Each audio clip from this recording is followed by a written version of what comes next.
Don't be overwhelmed by all the information on the screen. But today we're going to do a mantra meditation. And the mantra is here, written in Devanagari as well as the International Alphabet of Sanskrit Transliteration. This is a bondage severing mantra.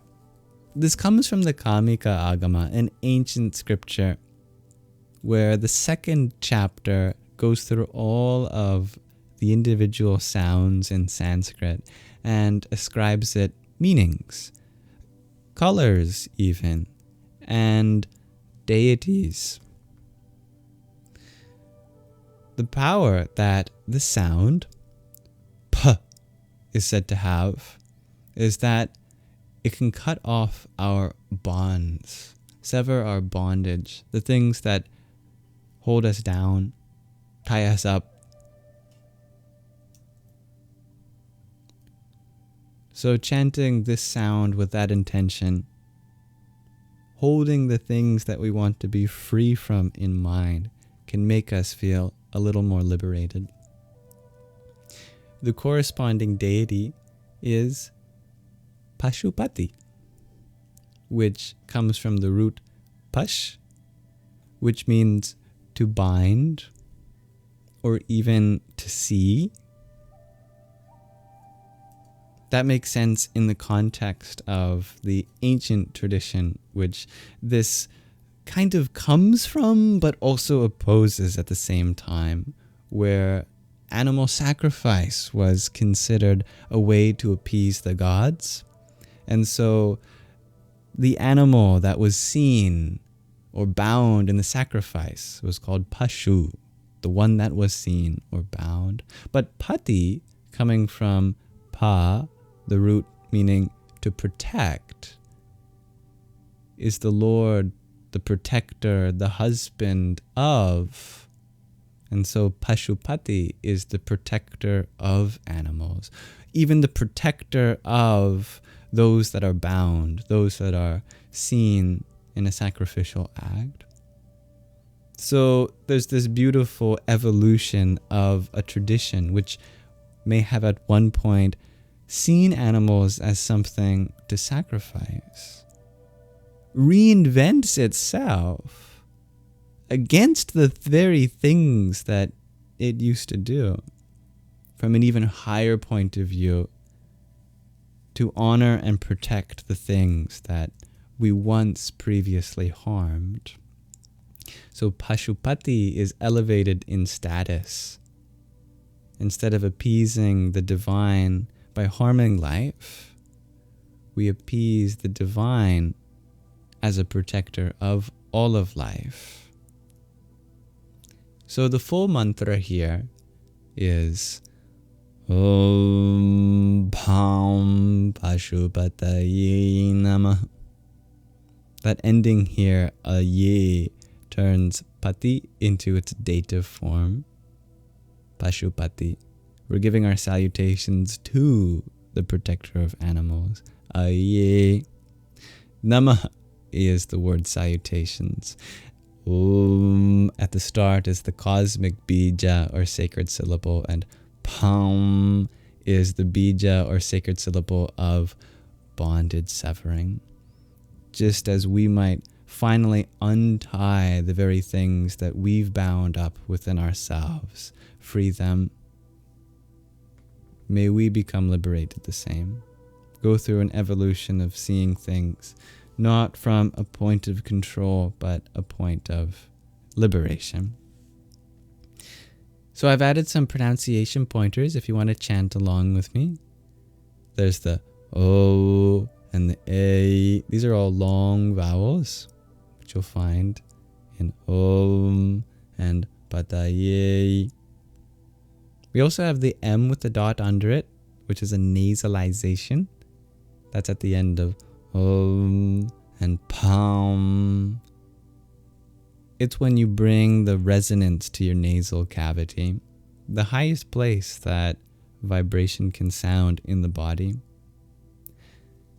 Then there's the PH sound, which is a breathy sort of P. This is as distinct from the P in Pashupati.